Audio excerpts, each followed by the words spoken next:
Yeah. Begin. Here we go. Yes. All right. All right. Well, welcome. We'll just have a couple of announcements and then we'll get right to it. I just want to say welcome, everybody. My name is Joe McGovern. I really didn't introduce everybody who was on the pre-networking side. I'm president of the Business Development Guild, and I also have an environmental company called McGovern Group. And we do environmental due diligence for the commercial real estate and merger acquisition transactions, environmental and building due diligence. Always like to reiterate our mission here at the BD Guild, and that's pretty simple, yet albeit very important and powerful, and that is to be the premier source of education, coaching, and support for the business development profession. Thank you to our technology sponsor throughout the year. That's LMI 360. Ted Ritter and Carissa Anderson are on the phone. We thank you very much. LMI 360 is an outsourced sales and marketing company based here in Phoenix. Ted's on our advisory board. They work obviously here in Phoenix, but nationally and internationally. There are sponsorship opportunities even in the virtual world. I know Crystal's firm sponsored last month, which we appreciate that. We think there's some great exposure that one can make either from an overall chapter sponsorship or on a per meeting basis. So if there's any questions on that, we do have a sponsorship committee and led by Laura Davis and Rock Rickard, and obviously Crystal as a chapter president. So please let us know if you have any questions. We'd love to have a conversation about it. I have a terrific advisory board here in Phoenix. Each market has its own advisory board. We thank them profusely for their insight, for their time, for their dedication to what we are doing. If I could dare speak for them, I know I'm always in trouble when I do that, but if you want to reach out and inquire about what we're doing or what they're doing with their companies, please feel free to reach out. A number of them, as you can see, went through the certification program and have instructed, and every single one of them have been instrumental. So Sylvester is a co-founder of the Business Development Guild and has a terrific position at Corgan as Vice President of Business Development. So please feel free to reach out. I think any of us would love to chat more. All right, we are developing our committee infrastructure, and that is something very important to us, and I think is a great opportunity to get involved and develop relationships and also contribute. Right, Crystal? This is when I kind of go to my sidekick in terms of have a little break in the action for myself. So membership committee, sponsorship, obviously events and programs. We really like, it's any new blood. It's amazing what kind of new, fresh ideas that come in that are either, we just go, oh my God, we can't believe we didn't think about that earlier. Thank you so much. But we always love new perspectives. So if there are any ideas or if you want to get involved, please feel free to reach out to anybody on the screen or any of us. Crystal, number one. Right? Yeah, that would be great. Real quick objectives, what we're trying to do is we're trying to help teams become better aligned in their business development, management, execution, and return on investment. That's probably the best way we can do it. Yes, it's for the BD professional, but it's really as much for the teams. And I know that we're going to get involved. Our conversation with Doug a little bit later, his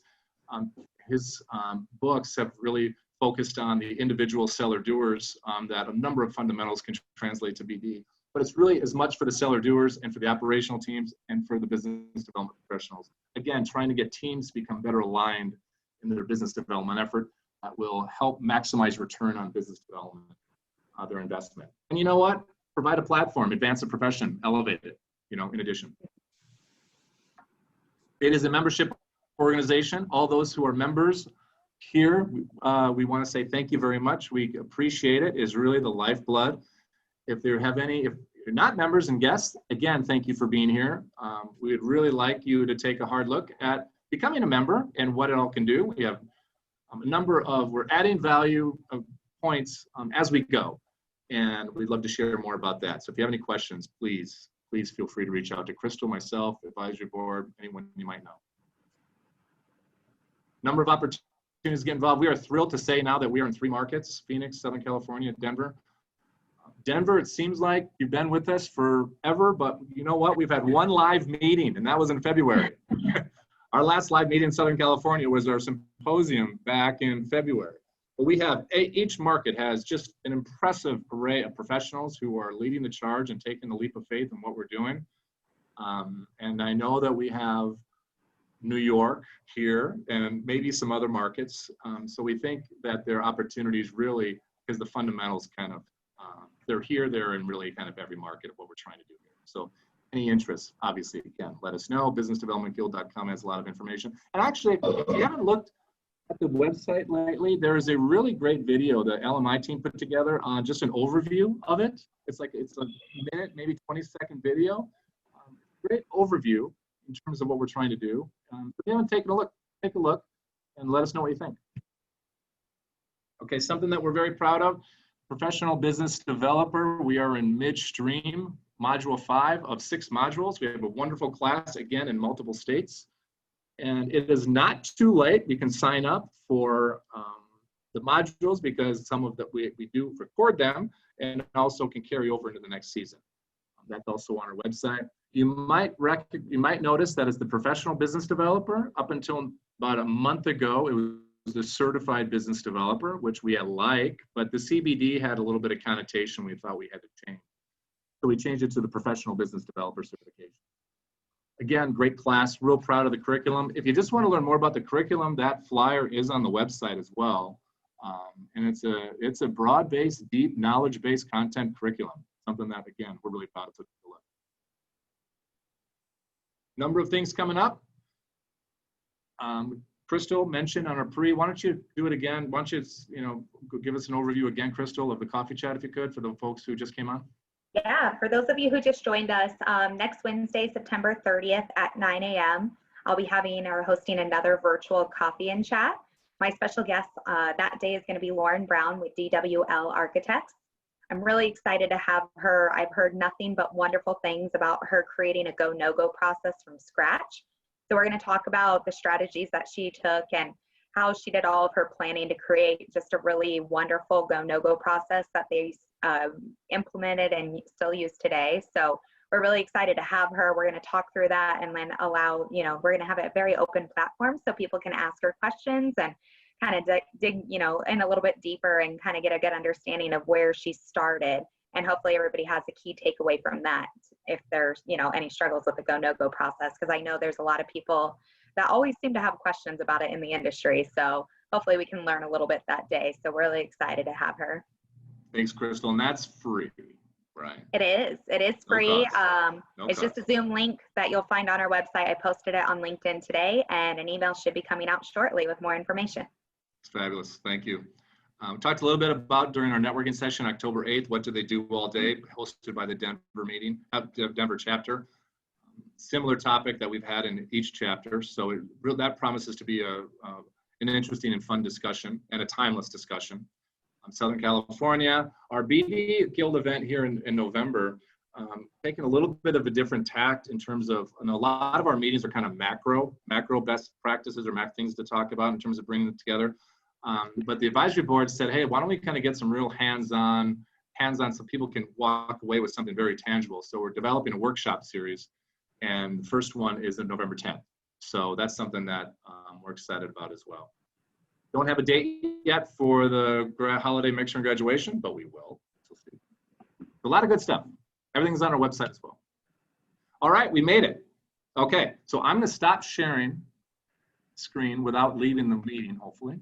Okay.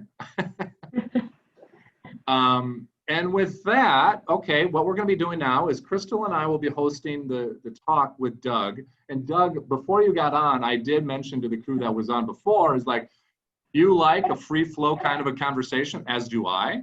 So anybody, please don't be shy in terms of either through the chat box or putting yourself on screen to say, hey, I have a question about what you said. Don't be shy on that. That sound good? Sounds great. All right. So Crystal, all right. Do I turn it over to you at this point? Is that where we're at? Yeah, let's do it. Okay. All right. So as you guys know, we are really excited to have Doug Fletcher, the author of How Clients Buy, join us today. We don't want to keep him any longer, so we're going to jump right in. Doug, can you tell us a little bit about your background, your experience, and what you're currently working on, besides, of course, relaxing in your camper? Yes, mostly relaxing in my camper at the moment. But yeah, I'll tell you a little bit just briefly about my background. So I am an engineer. And I'm recovering, but originally. My background in education was in engineering, and then I went back to grad school and got my MBA about 5 years after I entered, kind of the workforce, and launched off from there into a career in management consulting, which I spent most of the last 20 plus years in management consulting, first with a large global firm, and then eventually I went off with a few other people and we co-founded a boutique consulting firm that it ended up running for the past 15 years.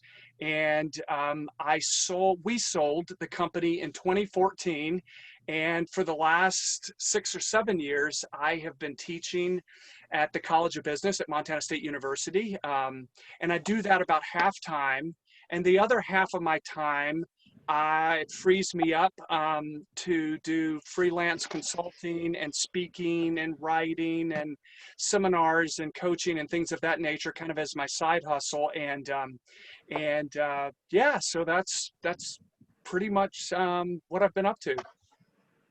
That's exciting. It seems like you have a really good balance.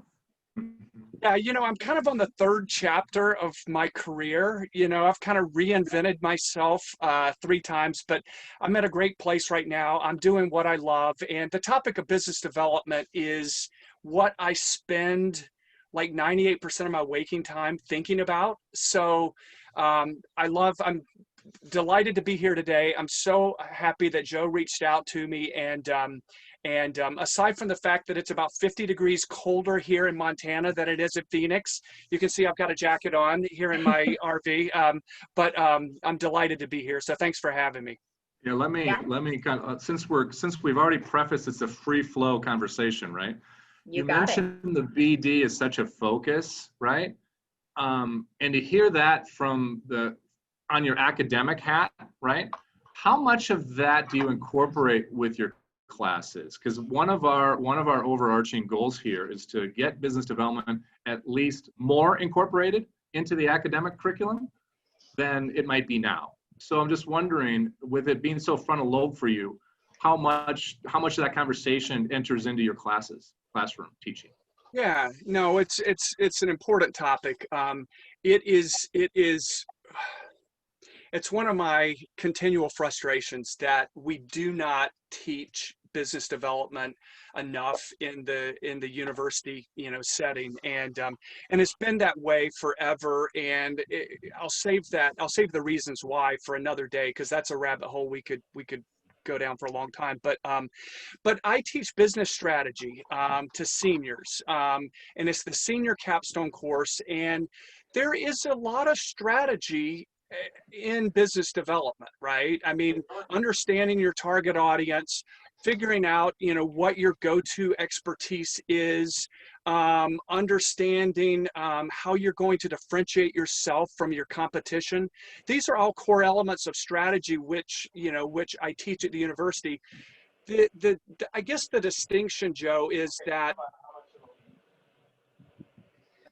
strategy is kind of the sharp end of the spear in business development, but we really don't get into the meat and potatoes of execution currently at the university. And that's for a variety of reasons, but I think one of the reasons, at least in my classes, is that I teach undergrads. Okay. And at Montana State University, we don't have a graduate school. It's just, a 4-year undergraduate program. In the world that I come from, which are the doer sellers, you typically don't get into business development until you're probably in your 30s or possibly even your 40s. So if you're talking to a 22-year-old college student about becoming a partner or, winning client business, it's just not something, frankly, that resonates with them, unfortunately, at that point. It's not until they get 10 or 15 years into their career that they realize, oh, I need to understand this. This is going to make or break my career, right? Yeah, no, and you know what? I think that is the same fundamental for the AEC world, right? The same fundamental, and just in terms of what that can do for your career as you enter your career. So I think that same fundamental applies into the natural built environment world, engineers and such. Yes, yeah, Architects, for sure. so. Yeah. Yeah, we can talk about that at length, but there's obviously in many professions, maybe not in all, but in many professions, in order to become a senior partner or certainly a senior leader in an organization, you have to have business development skills. And without the ability to make the cash register ring and the telephones ring, your career is going to stall out, at least in many professional career tracks. And so it's what I spend most of my time thinking about. It's a fascinating topic. That's a good, I think, Crystal, that's a good segue into your first question. It is. So I was curious on what prompted how clients buy, and can you tell us a little bit more about your story behind it? Did it start initially when you started teaching and realizing there needed to be more of a focus on it? Or is it something that you've been passionate about since your engineering days? Right. Well, okay. So when the idea, the kernel of the idea truly goes back probably 25 years. And I vividly remember this. It was March of, I think, 93. And I was at graduate school, and I was interviewing for a job up in Boston, Massachusetts. And the guy that I'm interviewing happened to have a book on his bookshelf with his name on it. And I was like 26 years old at the time, but I can just remember, like it was yesterday, going, whoa, that's like really awesome. Like, how cool would it be to one day write a book? So I think the kernel of the idea began a long time ago. And then, like many lifelong, like bucket list dreams, we kind of put them away when the real life gets in the way, right? Like a paycheck and family and business. But when we sold our business in 2014, I really did have a clean slate to reinvent myself and to think about the third chapter of my career. And when I started teaching at the university, I had the time and the interest to kind of work on this. As you might imagine, the reason why more of us don't write books is it just takes an awful lot of time, right? And who's got time when we're already working 60, 80 hours a week? And so for the first time in my life, I actually had time to sit back and have the time to do it. And furthermore, one of my clients at about that juncture had written a book previously that had been published. And so I completely leveraged that relationship to get my own book deal with Wiley. And so anyway. And what would you say when you decided to do it did your angle, did your premise, did it just come like screaming at you, or was it an evolution, or what was the first idea in terms of what might resonate? Because one of the things we talked about on Friday was business book competition is extremely fierce, right? Yes. So, to talk about differentiating yourself, I mean, how did that evolve? Yeah, it's a busy marketplace, for business books. I think I read recently that there's like 100,000 business books published every year, and that may include books that are self-published as well as published by the publishing companies. But when I started down this academic path, the topic that I really was like obsessed with, it goes beyond like an interest, a professional interest. Like I was literally obsessed with understanding the consumer behavior and human psychology around the client's buying decision journey. So you can imagine, for many of you out there that have worn many hats, and if you've ever been, a senior leader in your firm, or a solo practitioner or a CEO, you wear lots of hats. And so as the CEO of our firm, you had to be good at a lot of things. You had to be a decent leader. You had to be, good at finance and accounting, because you needed to keep, the train on the tracks. You needed to understand, sales and marketing and kind of the client facing things to some degree.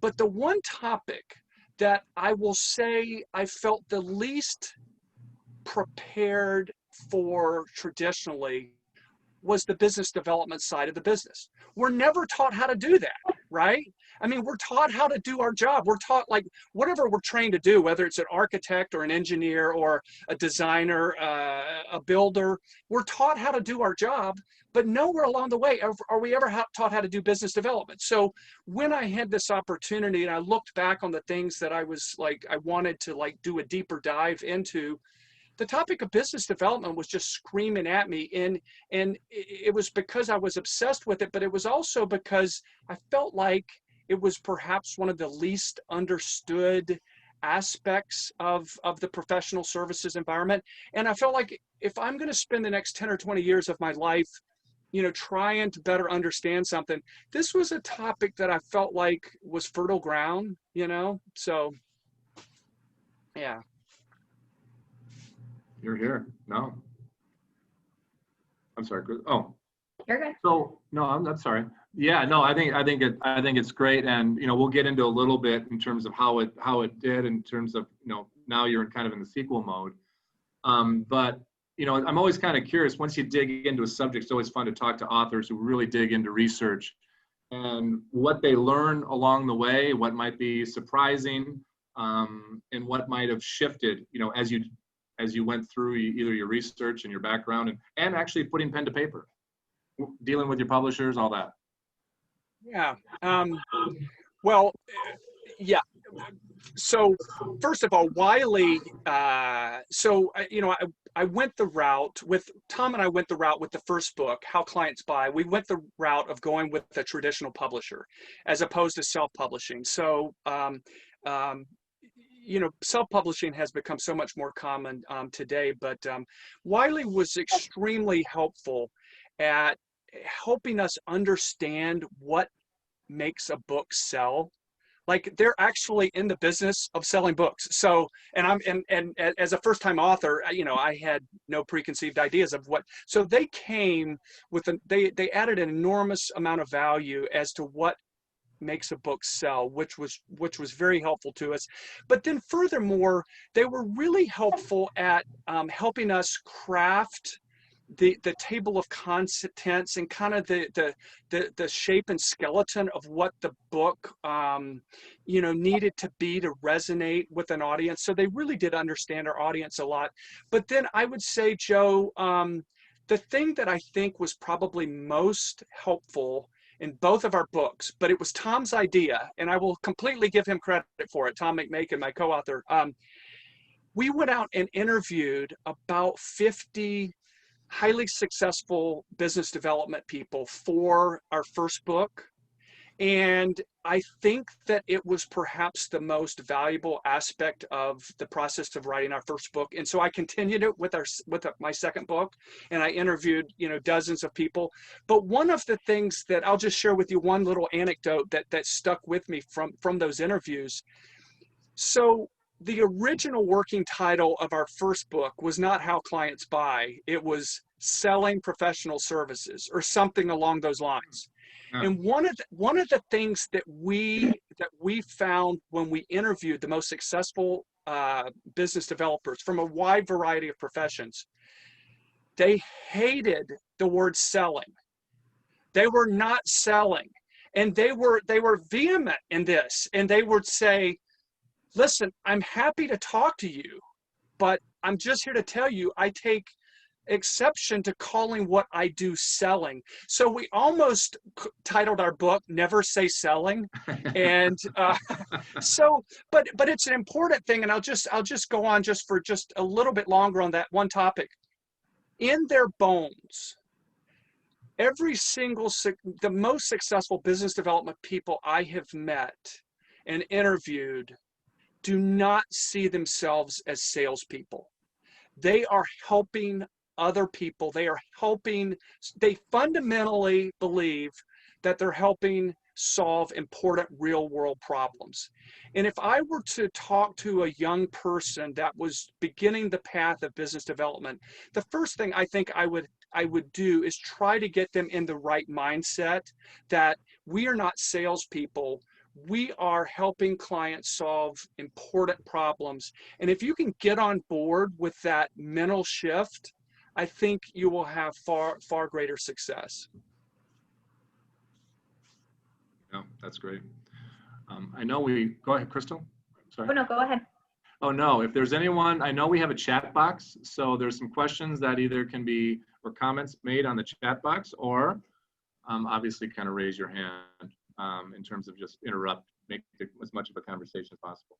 And I know, Crystal, I probably just kind of jumped ahead and blended any number of questions that we had already. So You are fine. He actually answered my next question, so that was like beautiful. well, maybe there's a different angle to the question, so go ahead. Yeah, and I was going to say, even I know you talked that, kind of there's a negative perception around the word selling, but man, you just sold me your book. I can tell you that. I'm about to go buy it because I haven't read it yet. So I'm only, almost a year and a half into my business development role.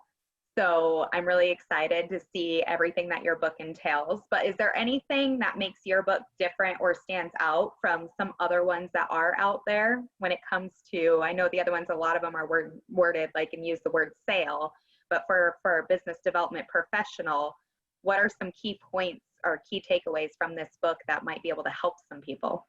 Yeah, well, it's an interesting question, because when you're selling a book, it's just like selling any other product or service. There has to be some hook. There has to be some, differentiating aspect. There has to be something memorable that, that's going to, intrigue the customer client.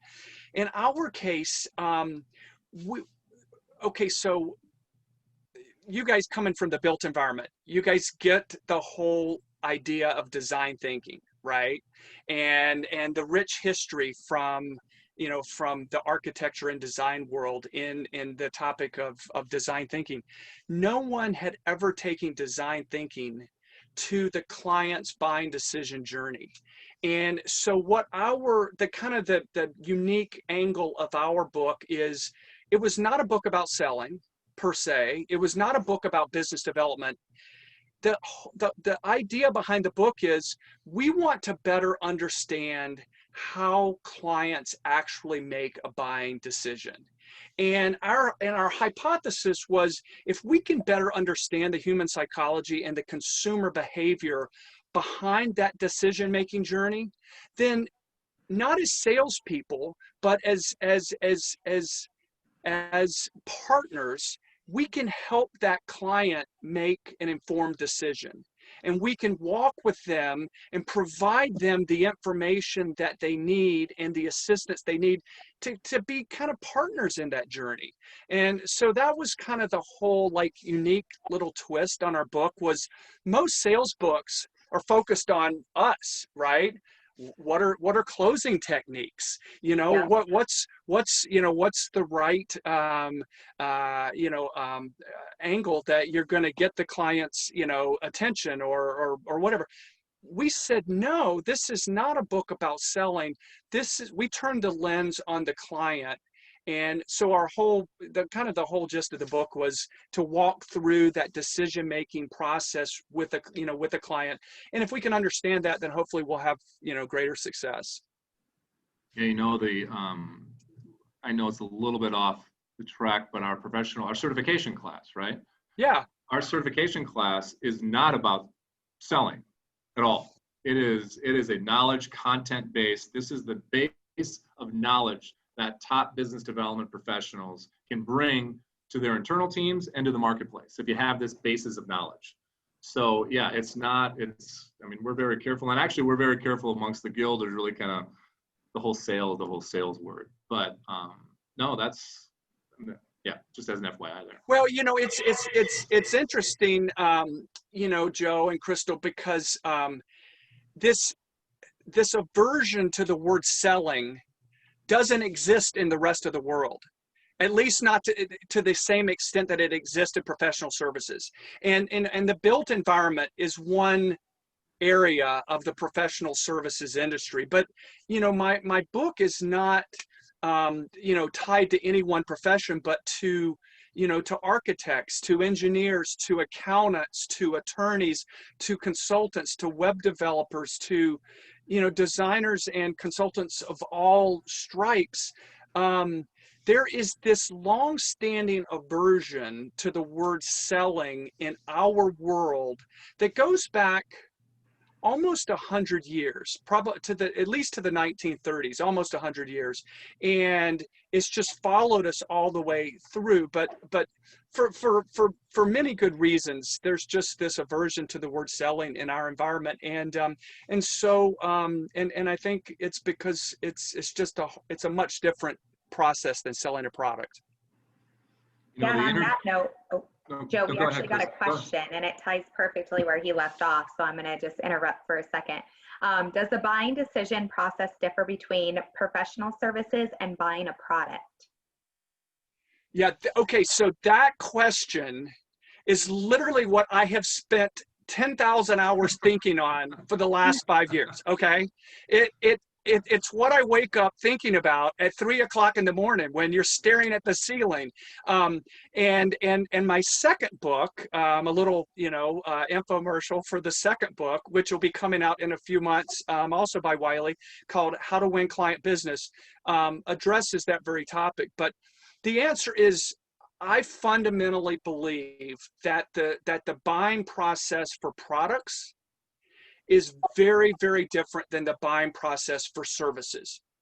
And for anyone that challenges me on this, here's what I would offer. I would offer this thought experiment, which I think about when it's like, when I'm staring at the ceiling at 3 o'clock in the morning. Why is it that we can walk through a house and make a buying decision on a $500,000 home in an hour? But if we were going to design our dream home, it would take us 6 months to choose an architect, right? So tell me, how can those buying decisions be the same? They're not. And the buying decision when we hire professionals to deliver services is, I argue, 1,000 times harder than buying a product. And that's why I think the business development challenges that we have are so much harder and so much different than selling a finished tangible product, whether it be a car or a computer or a home or a desk or 1,000 other tangible products. It's not to say that selling process is easy, because it's not. It's just very different than selling a service. And I think the key difference is the difference between what is and what could be. And there's so much more risk involved in what could be than what currently exists. I hope that helps. That's a very good point. The one of the questions I have with all of your interviews, right? Did they vary widely in terms of their either perspective or approaches or philosophy, or did you find that there were true common threads? Because you talked to a variety and a wide array of real successful folks at high test professional services. So was a more common thread that you found, or was it really kind of across the board in terms of just philosophies and preconceived notions or what have you? Yeah. So there are a lot of differences. Okay. If you interview a one-person accounting shop in rural Mississippi, they live in a very different world than a partner at Gensler in San Francisco. Okay. It's just, but independent of those differences, there are a lot of commonalities, because at the end of the day, the client's buying decision journey, I think, has a lot in common, right? So what I tried to do, Joe, when I interviewed, all of these people, is to, look for the differences, but more importantly, look for the patterns and the commonalities. And so that's what I was really focused on, was when I interviewed, the one-person architect, and I interviewed the partner in the large law firm, is to look for the things that, that they had in common. And I, I talk about this in the second book, but I do think that there are a lot of things in common. One of which I'll just just throw out one thing, for example. You can't get away ever from the importance of doing great work, right? I mean, I think we can all agree at the end of the day, we won't be in business long, regardless of your profession or the size of your firm, if you're not doing great work. So I think that component is common. The other thing I looked at, rather than ask them how they do business development, I asked them where their most recent clients came from. Because now it's not their interpretation of events as to what they did that made that cash register ring, but I asked them how their most recent clients came to be, and then I looked for the patterns in those pathways. It's a great question, because usually I would say the most common initial response is, you know what, that's a really interesting story. You know what I mean? Because there's always kind of how the dots connect. There's always kind of a who to thunk it, but there is that commonality even within those who to thunk it. But there's usually kind of an interesting story to it. That's what I found when people respond. Yeah, that's right. I mean, think about it. There's I think it's 6 million in America alone. There's 6 million of us working in the professional services, right? And that includes architecture, engineering, law, accounting, management, consulting, and so forth. But you can imagine in that 6 million, there is every imaginable personality and demographic that, that makes up the university, our country is comprised in that 6 million people, right? So no two people, I think, are going to do business development the same way, and nor should they, because I think we need to do what, how we, operate best. But I do think that there's a lot of commonality or overlap. I read your book. It's a great read. Thank you. It's an easy read, and I like the quotes from the interviews, because that's where you can really kind of compare yourself to those folks on the ground. Yeah. And there's a lot of valuable, quotes in there. Are there any 2 or 3 or 1 or 10 that really stand out, saying, these guys or gals are really, really impressive and they knocked it out of the park? Because then, do any of those interviews really leap more than others, or is it? Oh, absolutely. So let's just say, for the first book we interviewed, about 50 people, and we interviewed about 50 people for my second book. In both cases, there were probably like 3, maybe 5 that, so what's that, like 10%, maybe 10, 15%,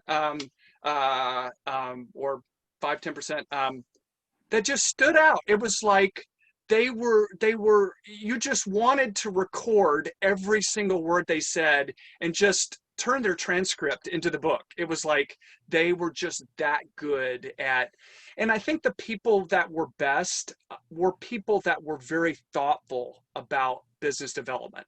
They were very thoughtful and empathetic about the client. They weren't trying to be, sophisticated salespeople. They were just trying to be really good at understanding their clients and how they thought, and being really thoughtful about it. I think those were the ones that were probably the most interesting to me. And then also the ones I think that were the best, the people that were the best rainmakers, the most successful business development people, they loved their job.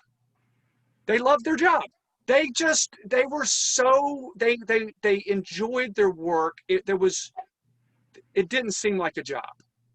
And their genuine enthusiasm, I think the clients can pick up on that.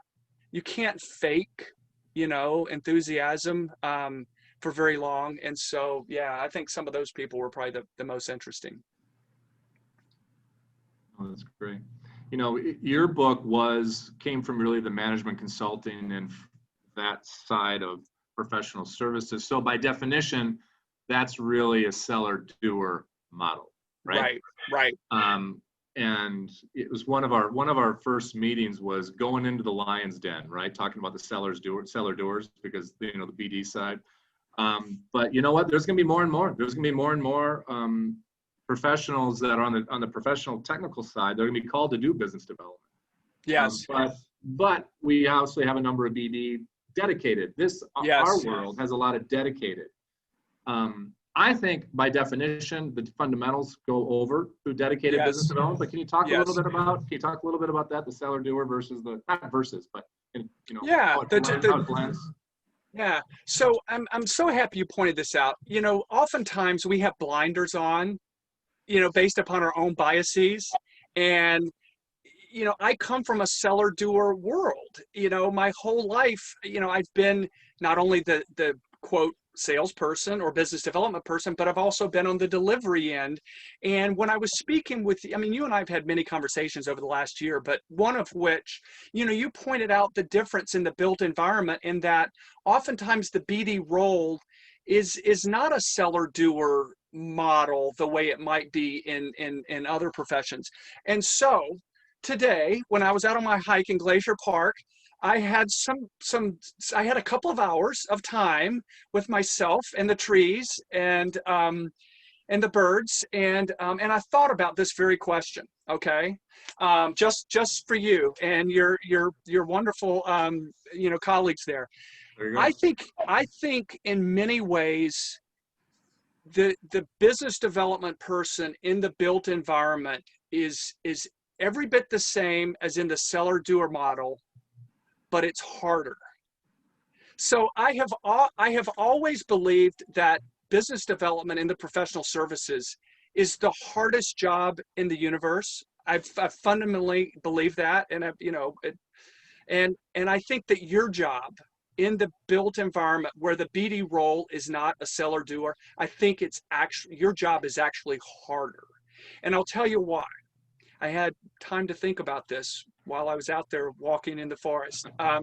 So one of every professional service sell is based upon a relationship of respect and trust, okay?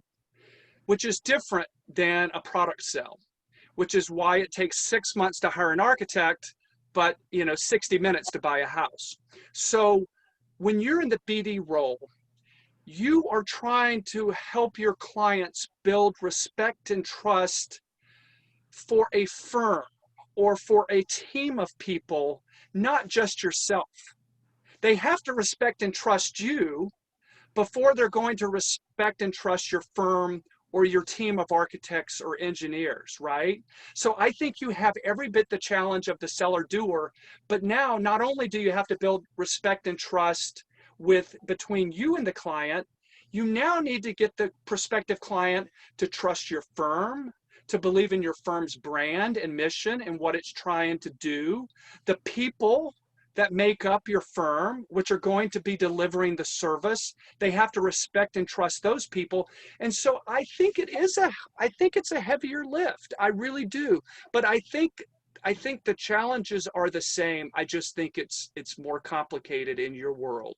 That's my hunch, based upon 2 hours in the forest. I love it. I'd be curious. I'm not going to do any passive aggressive call outs, but either through chat or someone, and we can kind of continue the conversation a little bit, but if there's any reaction to what Doug mentioned, I think it may not be, let me just start. It may not necessarily be harder. If you talk to any seller doer, they'll say, oh my God, I have to deliver, I got to do this, and I got to squeeze in this time. But I think it adds complication, right? It adds layered, it's an additional layered kind of challenge. So I don't know if that makes any sense. Yeah, well, okay, so you bring up a good point. If you are the seller doer, you do have the additional time management challenge of when am I going to do business development and when am I actually going to do delivery work, right? So if you are 100% BD, you don't have perhaps that same conflict. But I do think that the buying decision journey is more complex and more layers when you're not necessarily doing BD for yourself, but for your team or for your firm. I think the buying decision journey is just more complicated, would be my guess. Well, to that theme, Crystal, do you see Donna's Yeah. question in the chat? It kind of goes to that. She said, I think it's more of a statement, but I'm overwhelmed by trying to get private owners to simply speak with or correspond with me. And then we have another one. I think pure BD person has to build an additional bridge. We have skills, aptitudes through a doer seller, or that a doer seller may not have. And I think that's true. Like, you know, because I can go and connect with somebody every day and we start to build this relationship that is built on trust. But now all of a sudden I have to tell them I have this team behind me that they're actually going to be working with, not really me. I'm still going to be involved, but building the trust with the team. And I think that's where a lot of the doer sellers get hung up, is that time commitment. So I'm like, hey, come with me here. You have to build relationships with these people. Like, it's not just me. You're going to be the ones working with them on the PM level, you know, or estimator level. And I think they have their own battles, but then they want to know more than just me, because they want to know my team. I'm not the team at the end of the day, right? They want to know our PMs. They want to know our estimators. They want to know the project executives, the superintendents, those people who are going to be involved in the job. And I'm still only one person going out on my own. So it's a little bit of a unique challenge because they don't have the flexibility in their schedule sometimes like I do.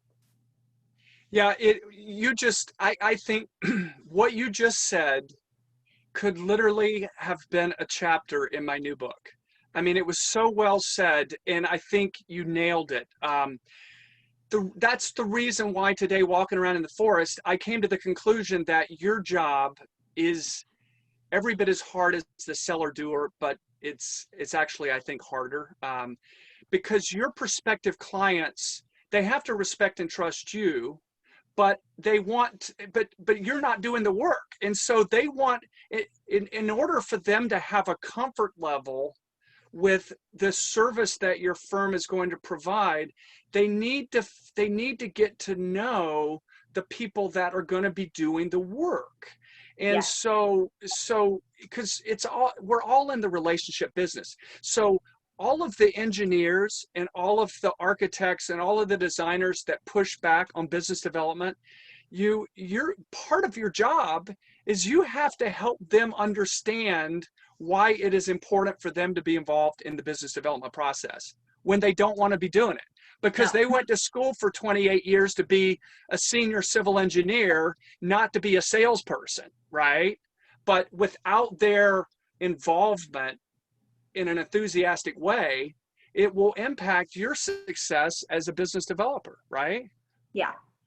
And with because we're getting some good comments here, and with that challenge is an opportunity, because you know what, all the folks that you quoted in your book, those rainmakers, those who've been successful, you know, rise to senior levels of their organization. Granted, if it's small, it's obvious, but if it's some of even the larger organizations, they evolve in their organization with authority and a voice and everything else.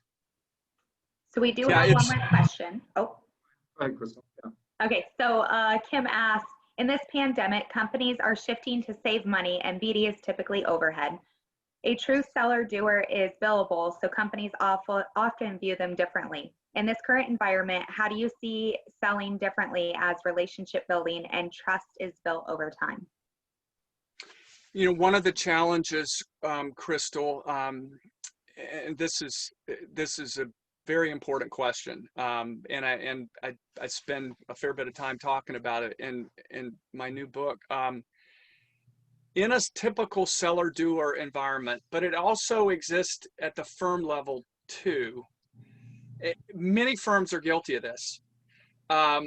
Because BD is perceived as overhead, when times get lean or we get busy, we don't we don't do business development, right? If we get super busy, then it's more about delivery and getting the projects out the door. If things are really lean, then they tighten their belts and, we cut back on our business development, budgets. That's what leads to to the revenue roller coaster. And firms are just as guilty of it as people, where, you're busy and then all of a sudden everybody's plate cleans off and they look at one another and go, oh shit. And then they go and they try to do some business development really fast. Well, not only is that a terribly stressful way to operate, it's disingenuous, because it's telling the prospective clients, I'm only interested in you when I need something from you, right? And that's not the way that they think. I mean, it's got to be based upon a relationship. So anyway, to the person that asked this question, the only thing I can do is give you a hug and say, I feel your pain. I mean, really, it's.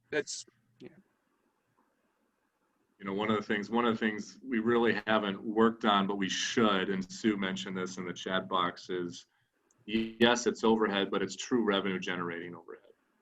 Mm-hmm. It's so yeah. No, that's good. The you mentioned that. Okay, so you say your next book, and obviously you've come out of this first run of how clients buy, and you're able to separate yourself from the pack a little bit. Two-part question, I guess. What do you think? Why do you think it resonated? Right? I think you thought you had an angle that would resonate, so it might be just a continuation of that. And I know you had a co-author, and you guys are going in two different directions now. If you just want to kind of talk about that in terms of how that came to be, and what the next angle is on your new book. Yeah. So the first book, I had no goals about how successful the book would be, whether I sold 10 copies to my mom and her bridge club, or I sold tens of thousands of copies. I literally had no goal whatsoever. It was truly, I'm 20 plus years, and I felt like it was the hardest thing I had to do, and no one teaches us how to do this. And I just wanted to write a book to my former self. If I could go back in time to when I was 25 and have a beer with myself, my younger self, like, this is what I wanted to know. That's what I wrote in the first book. And I think it resonated with people because, one, we're in a growing industry. I mean, the white collar professions are growing as a percentage of, of our economy. And nowhere are we taught how to do this. So I think there's just a lot of people out there like you and me that are hungry for how to do business development in a tasteful and thoughtful and effective manner, a way that we can feel good about ourselves, right? And so when the first book was successful, we were Wiley's #1 selling book for 2 years running in U.S. airports. And it was remarkable, and I was shocked. And I would get pictures from friends all over the country when they were walking through the airport concourse. This was in the pre-COVID days, right? When we actually went to airports. They would take a picture of my book, our book, and it would be like, Jim Collins, Good to Great, Steve Covey, 7 Habits, and then Doug Fletcher, Tom McMakin, How Clients Buy. And I was like, you got to be kidding me. Like, this just doesn't happen. But because the book, I think, resonated with so many people, Wiley asked us to write a second book. And Tom and I have been, good friends for a long time. And over many cups of coffee in the pre-COVID days, we just finally came to the conclusion, Joe, that we wanted to write different books. Mm-hmm. And so we went back to Wiley and we said, listen, we'd like to write another book, but Doug's got a book idea and Tom's got a book idea. And they were like, sure, let's do it. And so the book idea that Tom wanted to write was, how do you grow accounts with existing clients? So you've got your existing client base. how do you actually grow those accounts? Very important topic. Just happens to be a topic that was not what I was interested in. What I am fascinated in is new client business. You know, the 10 or 20% of our clients that are relatively new, right? And how we land those new clients. So my new book is the first, How Clients Buy, was focused on the client's buying decision journey. The second book, my second book, is focused on us, at what we need to do as business developers to win more client business. So it's kind of like taking what we learned from the first book and applying that in our business development, you know, activities. And we'll see if the second book's, you know, as successful as the first book. I hope it is.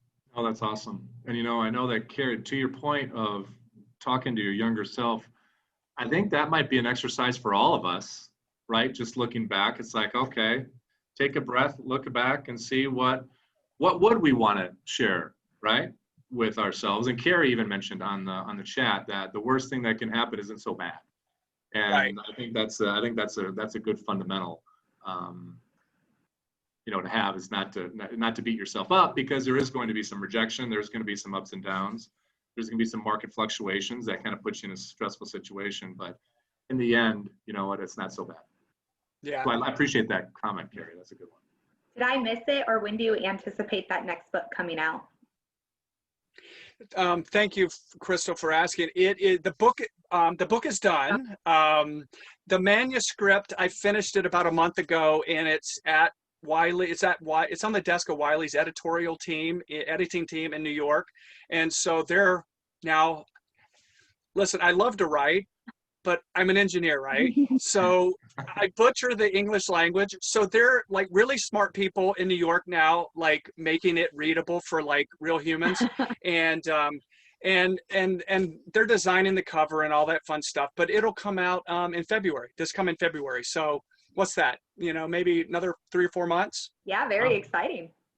Yes, Oh, thank you. No, that's great. One of the things that we talked about, Doug, when we chatted last week, was we always like to either have our speakers or our instructors kind of give some, because we are getting up to 5 o'clock, some parting shots and some advice. So, you know, based on your research, you have 2 books. Let's just kind of assume the second book is done under your belt.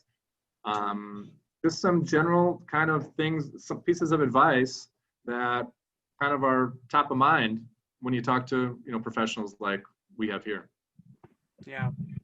Well, before I launch into my benediction, I will just say, first of all, thank you for having me on. I have enormous amount of respect and empathy for what you guys do every day. I honestly believe it's one of the hardest jobs in the working world. And so, so good luck to all of you. And if my books can help you in like even just the smallest way, you know, I'll be happy, because what you're doing is really hard. I'll finish with 2 thoughts, Joe and Crystal. The first one I would say, as it relates to just practical business development advice, each one of you work in different firms, different industries, perhaps. I mean, you're all in the built environment, but you work for different firms with different challenges and different sizes of firms.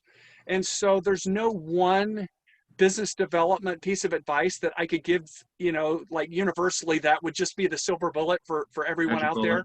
Yeah. But here's what I would say, just as one tip. Think back tomorrow when you go into the office, list the most 10 of your most recent new client sales. Okay. List them on a sheet of legal pad, and look for patterns in your 10 most recent new clients, because you will see patterns in how those clients came to find you, what you did that perhaps made them come across to your side as opposed to a competitor. What did you do differently in the client's buying decision journey for those 10 most recent client sales? And look for patterns in whatever common themes that you can find in those 10, go do more of that. Okay. So that's one thing I do with all of my clients. So I would do that tomorrow, and I hope that helps. Once you do that, one second piece of like something to think about.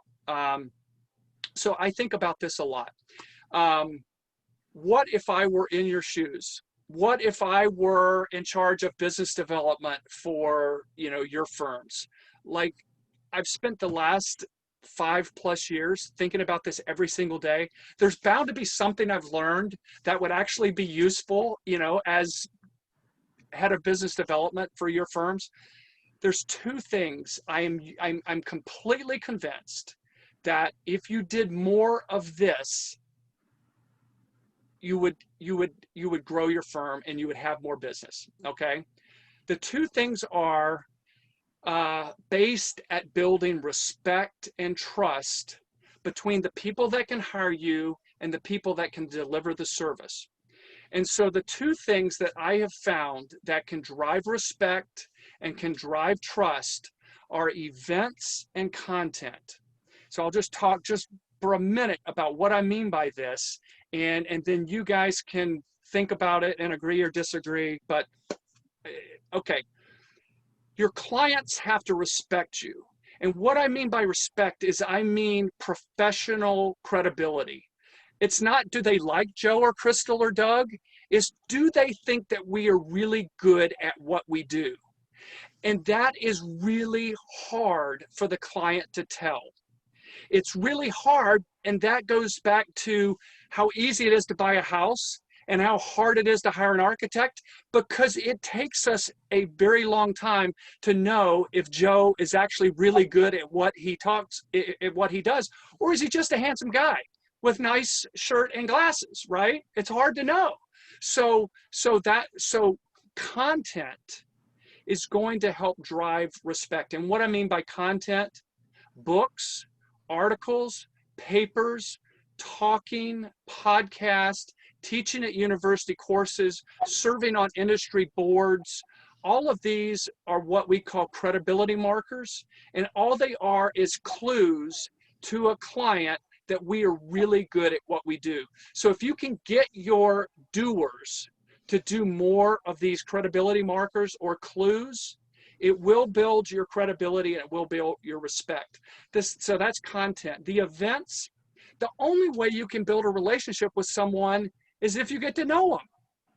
And I realize we live in a Zoom world today and it's hard to get to know people, but events that put your people elbow to elbow with your prospective clients, whether those are industry forums or trade seminars or workshops or any sort of informational event that gets, or social event that gets your people rubbing elbows with prospective clients, that's going to build the trust component. And with that respect and trust, the content and events, I really think that's the best thing you can do as a business developer to help grow your firm's top line. So I'll end at that. I probably went too long, but I hope that helps. That's awesome. And there's a question that I think is always curious, and I don't think really 99% of the people appreciate what it takes to write a book, right? Just the mental anguish and the discipline.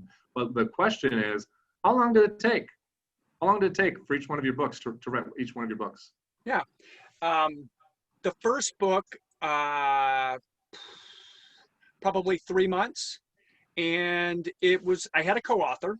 So we each wrote, roughly half the chapters, but we each had to review each other's work and agree on, each other's chapters. So I think it actually took longer writing it with a co-author, but I think there's a lot of value in that, because in working together, you're I think building, a collaboration, and you can build a better product. With the second book, because I was writing it solo, I did it in about 2 months. Oh, wow. And so it was faster. I did it in about 60 days. It's a 60,000 word manuscript, which doesn't mean much, but it's about 200 pages, which is your typical business book is about 200 pages, which is 60,000 words. So if you think about 1,000 words a day, you know, that's about what I cranked out. That's about, you know, 3 or 4 pages, you know, what's that, 3 or 4 pages a day? You know, think about a Word document. You can probably Yeah. crank out 3 or 4 pages in a day. And that's about what I did. Then when I went and had a sandwich and a beer and a nap and called it a day. Well, that's awesome. We did put, and we will follow up with a link to this recording and a request, a respectful request for a survey, to fill out a survey, but we'll also include your website. I assume you can get your book off your website, right? Correct. Yeah, Okay, nice. correct. My website or howclientsbuy.net or Amazon or wherever you get your books. Okay, put that fletcherandcompany.net, is that right? Fletcherandcompany.net. Okay, I put that in the chat. We'll include that in our follow-up. I have a few minutes. Crystal, is there any, would like to maybe open up for any questions, anybody, either through the chat or a little bit more free flow, if you'd like. Some great questions on the side. There was one question about the general confidence a BD person has when you know you represent top talent, right? When you know, when your team is top talent, it just helps the whole process, particularly with one's own confidence, because they're the ones who deliver, not you, in terms of the deliverable. Yeah, so true. You know, I don't think you will ever be successful in business development if you don't believe in your bones that your product is really good. You have to believe in your team, in the work that they're doing, in the quality that they're doing, the integrity. If you don't believe that in your bones, I think it is hard to succeed at business development. And clearly, as a seller doer, you know, we just have to believe in ourselves. But if you're representing a team or a firm, you know, you have to believe that what your team is doing is, you know, is high quality work. And if you believe that, it's going to come through in so many ways: your body language, your enthusiasm, your confidence. You know. Yeah, without a doubt. Any other question? Let's just open it up, Crystal. If you have anything else for the crew. No, I don't have any other questions right now. I mean, I was hoping to open it up to the floor a little bit and see if we had any last minute questions that dropped in, but I'm not seeing anything just yet. You know, before I do the passive aggressive call out, right? But before I won't do that. That's not right. That's not fair. But I tell you what, Doug, thank you. We, like I said, we will send it out. We'll send out the recording. We'll send out a link. Please look for the survey. And this is a great conversation, and I'm not just saying this, but I really enjoyed the read. If you, particularly when you hear it from the horse's mouths of the folks that have done it, and you know what? And I think it's important to know what it's done for their career, right? You were talking about when you first started, Doug. It's like the folks realize they're probably 5 years past when they realize they do business development. They really should know 5 years before, so they have that rung up time. But what it does for one's career, I mean, it just leapfrogs it. Yeah, it's so true. I think in every profession, I think this is universally true. And while I have never worked in the built environment, I can say confidently that in all the professions, those that are good at business development have more respect, more prestige, more influence, more credibility, get a bigger platform and voice in their firms than those that don't. And it's just, I'm not going to try to understand it. It's just the way it is. And so I think it's imperative that if we want to be successful, we have to be good at business development. It's not good enough. Now, I'm speaking of the seller doer world, but it's not good enough to be really good at what we do as a craftsman, as a professional. We have to be good at making that cash register ring if we're going to be successful in our firm. And that holds true of a solopreneur or a 500-person firm. And the partners that bring in the business, they're going to get more gravitas. It's just the way it is. Right or wrong, that's the way it Yeah. is. Yeah. Well, I tell you what. Well, hey, just one last question, Doug. Do you want to do this again tomorrow? Just so So I don't know. I could just keep going on this. And there's some yeah. great, Well, further, I will just say this topic, business development in professional services, is what I spend my days doing. It's what gets me up in the morning excited. It's what allows me to go to bed at night exhausted, because I've been like racking my brain on these topics all day long. And I have so much respect for what you guys do. Thank you for having me. I could talk for days about this topic, but we won't. I'll let you guys go have a glass of wine or a beer. And one last thing I will say, if Richard Swatonic is out there, just a shout out to Richard Swatonic. Yes. And go Tigers.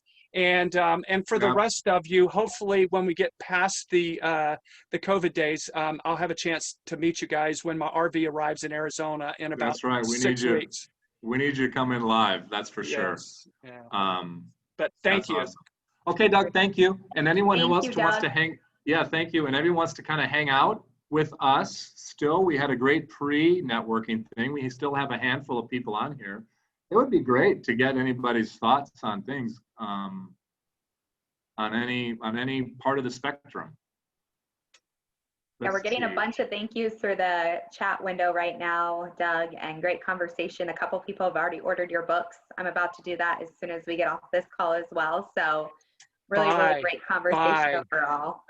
Buy more books. I'm really excited. You didn't even have to convince me. More books. Yeah. No, I hope you do enjoy it. And I wish you guys the best, and I look forward to our next visit. All right, Doug. Thanks so much. Thank you, Doug.